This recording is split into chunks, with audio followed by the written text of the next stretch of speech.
ideia inicial surgiu a partir de uma intenção do prefeito do município de Rolante na época, em 97, 98, quando o PDA estava se iniciando, né, de encaminhar um projeto para recuperação do rio Rolante.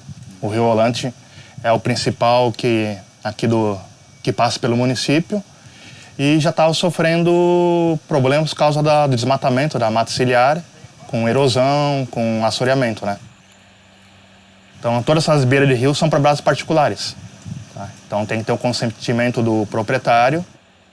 E como uma contrapartida econômica foi sugerido que a criação de abelhas como uma possibilidade de retorno econômico a curto e médio prazo. Fora as atividades que foram propostas e executadas de reflorestamento, cursos, aquisição de abelhas, a construção da Casa do Mel, um dos resultados que teve como um plus foi a criação da Associação Papamel de Apicultores de Rolante. Esses associados vestiram a camisa de procurar um projeto com as abelhas nativas sem ferrão. E para isso também a gente procurou apoio técnico junto com a universidade, com a PUC, né? Pontifícia Universidade Católica do Rio Grande do Sul. E dentro das 20 e poucas espécies de abelhas nativas sem ferrão existentes no Rio Grande do Sul, sociais, foram selecionadas algumas pelas características de serem dóceis, de terem uma produtividade razoável em termos de comércio, de mel ou de própolis, ou de serem também estarem em risco de extinção.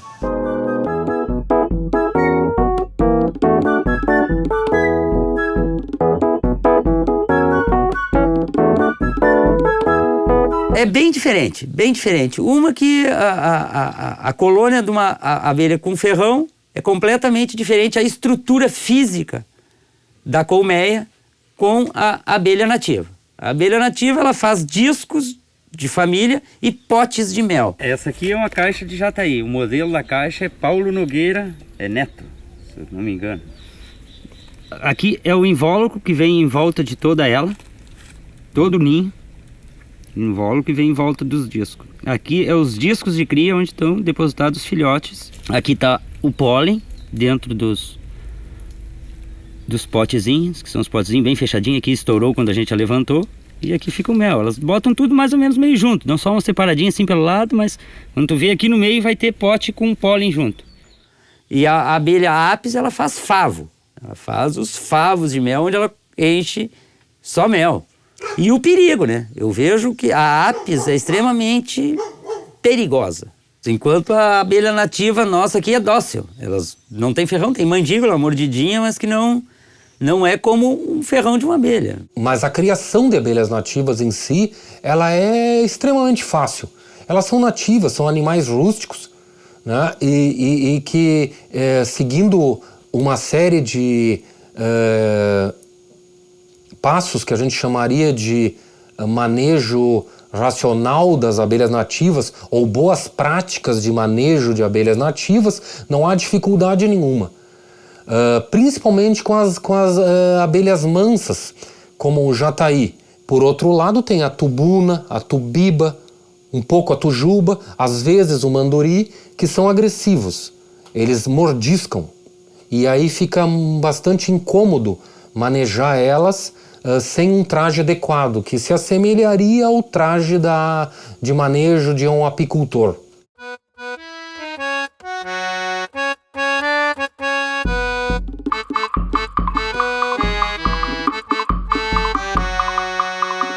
A gente procura sempre dar ênfase às espécies nativas da região. E quando a gente fala nativas, é da região. Então não é nativa de Brasil, é nativa de um determinado ambiente natural. Ou da Mata Atlântica, ou do Cerrado, ou da Amazônia, ou da Caatinga, ou do Pampa. Existe uma espécie de abelha nativa daqui que se chama Plebeia nigriceps.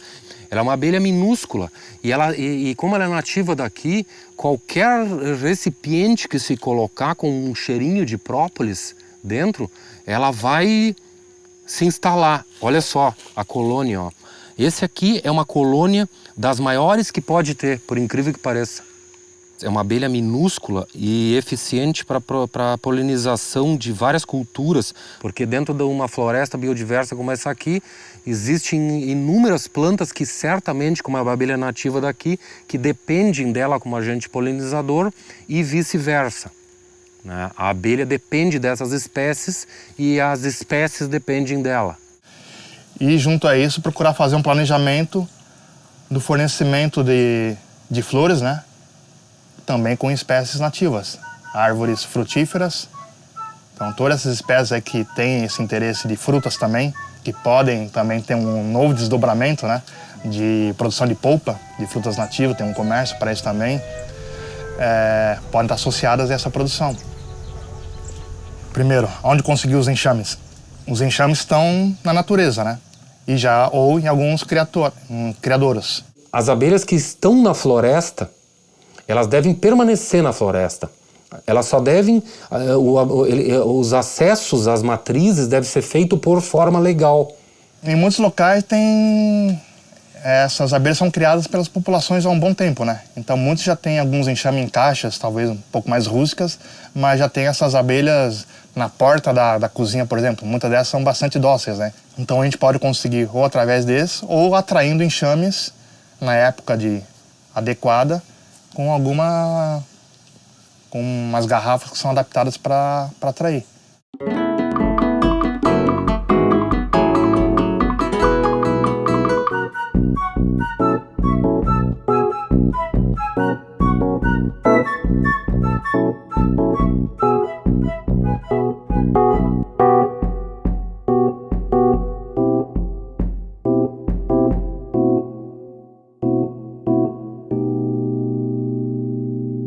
E também tem as caixas que são adequadas para a criação racional, né?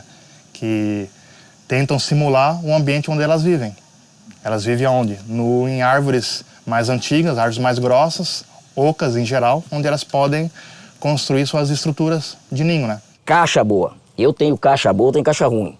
E tem que ser caixa boa. No mínimo, cara, 3 de espessura para o bicho resistir o calor e o frio. Né? Não fazer com qualquer taubinha aí, fininha, né, cara? Eles vão meter próprios para se proteger, no lugar de eles produzir mel ou mesmo enxamear, né? A espessura da madeira é 3,2, tá? E interno ela dá 16 por 16, tá? Aqui dá 6,5, né? A largura, tá bom? Tá? Então a gente vai começar a preparar a caixa para fazer uma divisão, tá? Então, o primeiro passo, a gente pega 3 pauzinhos, coloca no fundo da caixa. Para colocar os discos em cima, isso aqui é para facilitar, para a abelha ter espaço para passar por baixo, para poder fazer a limpeza, né? Porque se ela não entrar por baixo e fazer a limpeza, os primeiros discos começam a fermentar, né, cara? E daí vai dar problema, né? Então, esse é o primeiro passo. Daí, a gente...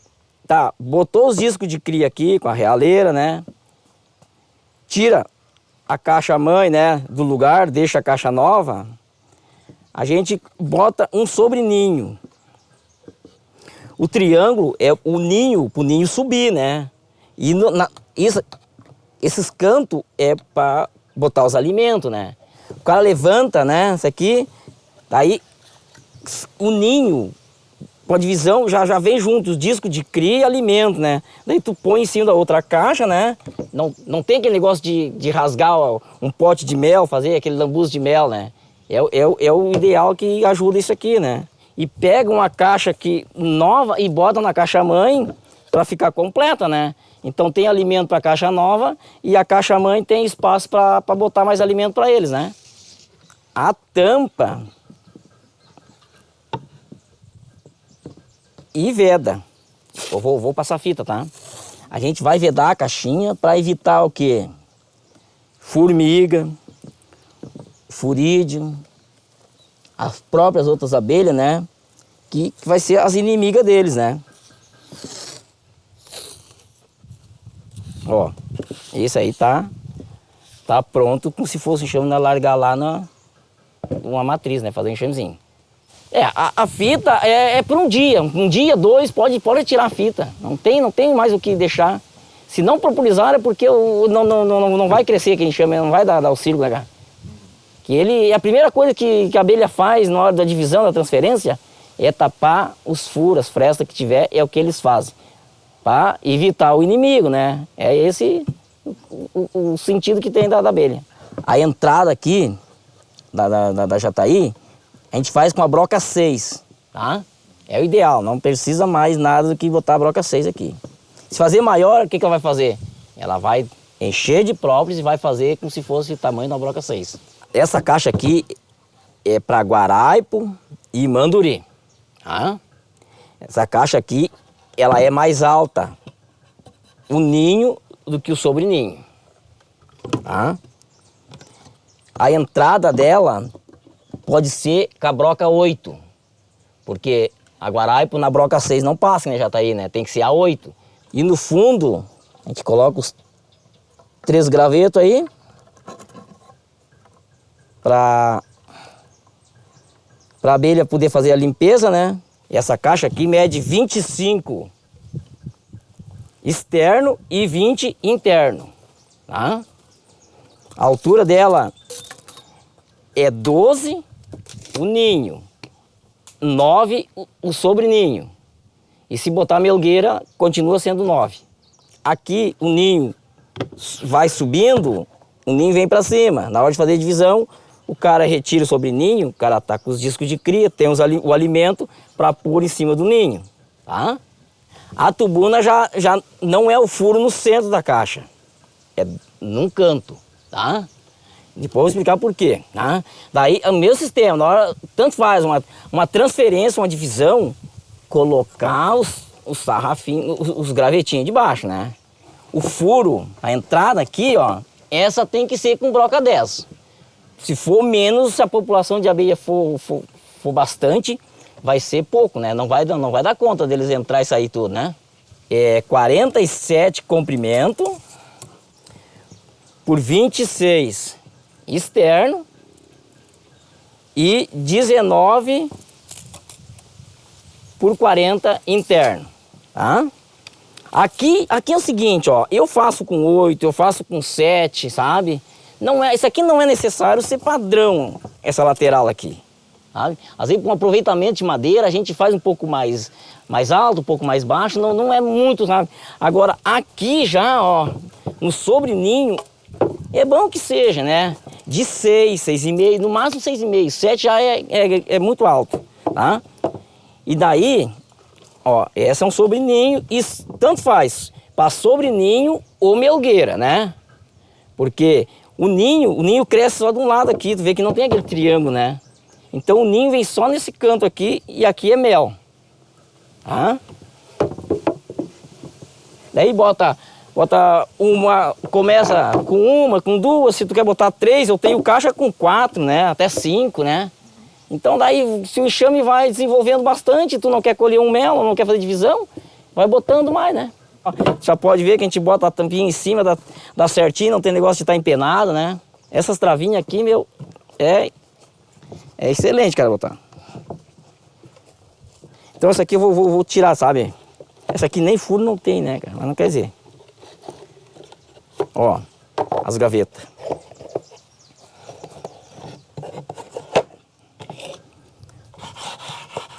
Essa vantagem, ó. Tu pega, tem 8 gavetas. Bota uma gaveta de um lado. Mostra um pouco a gaveta pra câmera, só pra eu ver direitinho. Como é que ela é? Tu quer uma só?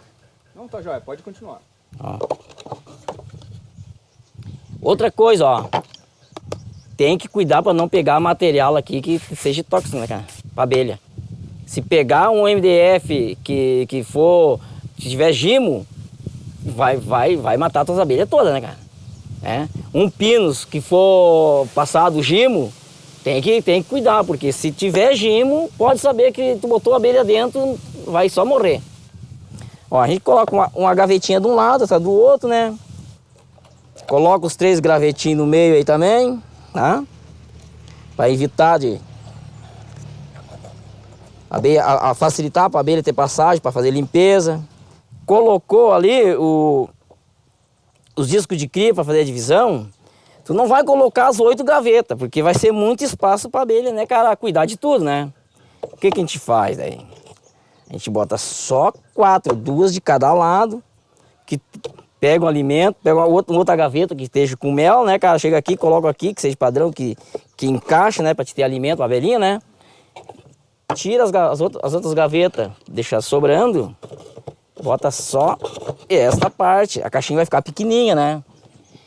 Em 3, 4 semanas tu vai fazer uma revisão, tem rainha, o ninho tá encostando na tampa, tu pega, tira a tampinha, bota mais uma gavetinha, né? São 3 de cada lado, são 6. Encheu aqui, tu pega, bota mais 2. Aí, se encheu as 2 gavetinhas, tu quer colher mel, já tá completa, né, cara? Pode colher. Tu quer colher uma gavetinha de mel, só para nós degustar aqui, tu chega aqui, tu tira aqui, tu não vai romper o ninho, tu vai só tirar o mel, não vai mexer no ninho, né? Se, no caso da divisão, tu quer fazer uma divisão, tu mete o formão por baixo, tu vai fazendo assim, ó, vai mexendo, vai desgrudando o mel do ninho. Tu tira aqui, tu pode largar de um ladinho ali, não vai dar lambuço.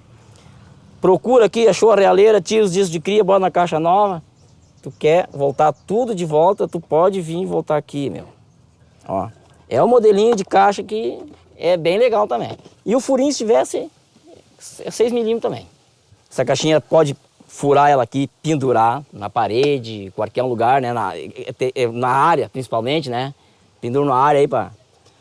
Então, ela mede 36 de comprimento por 15 de largura externo. E mede 11 interno, 11 de largura, por 31,5 de comprimento. Tá? A altura dela dá 17, tá? Fora a tampa, né? Interno, 17 interno, né? Vamos ver aqui com a tampinha externa.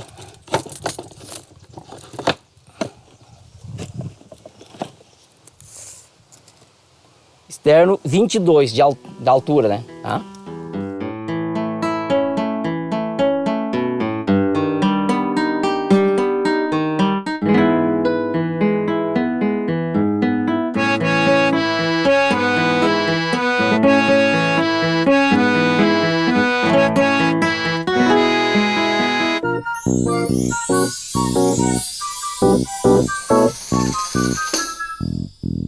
Tá, o mel, o cara tira o mel da caixa, né? Pega lá em cima da tela do decantador, né? Fura bem, para deixar escorrer, né? Para ter facilidade para escorrer. Deixa o decantador. Deixa 24 horas para ele descansar, né? Porque o decantador é pro mel descansar, né? E refrescar. Daí depois ali, a gente pega, eu pego uma meinha, né? Uma meia dessas de neném, né? E filtro todo o mel. Daí invaso ele. Deixo mais 24 horas, coloco ele direto no freezer. E tiro do freezer, largo na geladeira para não ter mais problema. Porque o mel que tá no freezer, tu não pode deixar fora da geladeira. O que tá na geladeira, se tu deixar fora da geladeira, ele não vai ele vai estragar, né? Ele não vai se conservar mais. O mel ele vai se fermentar. Tá aí, vamos falar, né, que na geladeira cristaliza, né? E no freezer não cristaliza. Agora, se eu botar esse aqui hoje na geladeira, em 3 dias tá cristalizado. As ervas de produção, se tiver florada boa, né? Em dezembro pode fazer uma colheita, né? Daí se a florada ajudar de novo, meio de janeiro, fevereiro, pode fazer outra colheita sem problema, né, cara? 2 por ano, dessa vez em verão, não tem problema. Mas sempre não tirar tudo, né? Deixar no mínimo a metade do mel para eles poderem ter no inverno, né, cara? Porque senão eles vão acabar morrendo de fome no inverno, né? O mel dela é bem mais valioso economicamente do que a da africana, apesar de produzir muito menos. Economicamente, ela é bem mais, cerca de 10 vezes mais valioso. Para as abelhas nativas sem ferrão, tem algumas questões a serem resolvidas ainda em termos de Brasil inteiro. Que é, primeiro, o mel que é produzido não é considerado mel pelas normas de quantidade de umidade. Então ele é um mel mais líquido, é um mel mais aquoso e ele não é um mel, apesar de ser o mel que as abelhas produzem. Então, para se comercializar com o nome de mel, ele teria que ser retirado a quantidade de umidade até atingir aquele limite padrão oficial. Então teria que ter o quê? Investimento já numa desumidificadora. Tá? Então já é um gargalo e uma questão a ser resolvida. Outra é o armazenamento dele. Como ele é bastante líquido, e não tem quem comercializa não tem essa desumidificadora, ele tem que ser pasteurizado ou congelado para poder ter uma durabilidade a mais. Então tem que ter um freezer, por exemplo, né? Não existe um mel padrão de abelha nativa.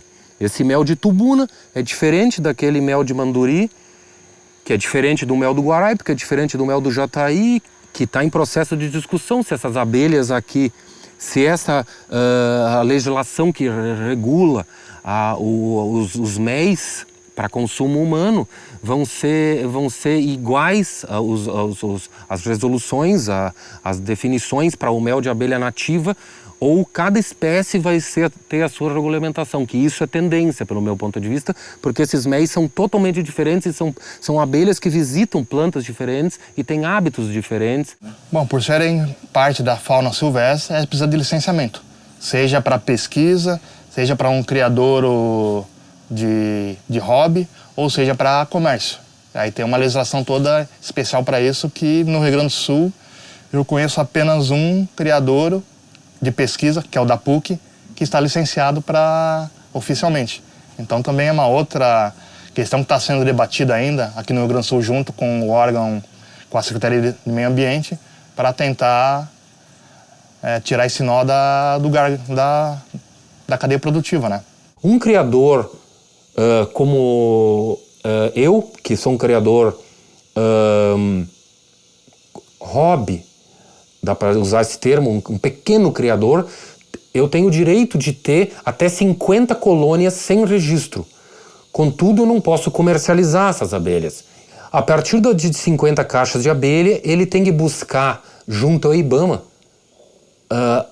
um registro, apresentar uma série de documentações, depende se ele quer ser um criador conservacionista ou vinculado à pesquisa científica ou um criador comercial.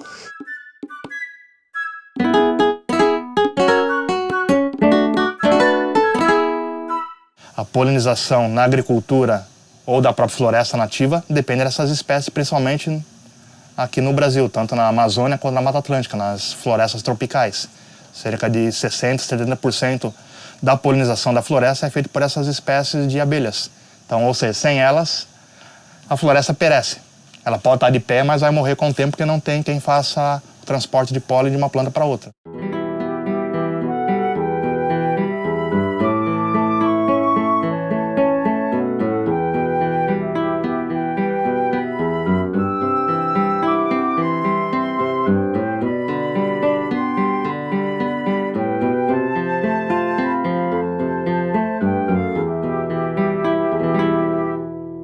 E tem algumas pesquisas aqui, por exemplo, da FEPAGRO, que é a Fundação Estadual de Pesquisa Agropecuária do Rio Grande do Sul, que mostra que a simples inserção da abelha jataí, por exemplo, que é uma outra espécie muito dócil, fácil de ser criada, tendo o devido conhecimento, né? Ela sendo inserida numa plantação de moranguinho, ela aumenta em 40% a produtividade, além de ter os moranguinhos mais perfeitinhos, por causa dessa troca pela polinização feita por essas abelhas. Uma das causas que a gente vê aí, e se divulga muito na imprensa, que é o declínio das abelhas, né, no mundo. Há uns anos atrás foi na Europa, há pouco tempo atrás nos Estados Unidos, as abelhas estão sumindo, né? Se falou da famosa doença, o colapso das colmeias, se deve muito pelo desmatamento, que é onde elas vivem, e também pelo uso de produtos químicos, né? Muitos desses produtos químicos são utilizados para combater formiga, por exemplo, ou outros grupos, né, considerados pragas na agricultura convencional. E dos efeitos que causam em insetos sociais é justamente a desestruturação social. Então as abelhas ficam desnorteadas, perdem o senso de voltar para casa e acaba entrando em colapso na colmeia. E aí esse é um dos motivos que as abelhas estão sumindo do planeta. E aí, sem as abelhas, já dizia o Einstein há mais de 100 anos atrás, que não era um criador de abelhas, mas era um gênio, e já dizia, sem abelhas não há vida nesse planeta.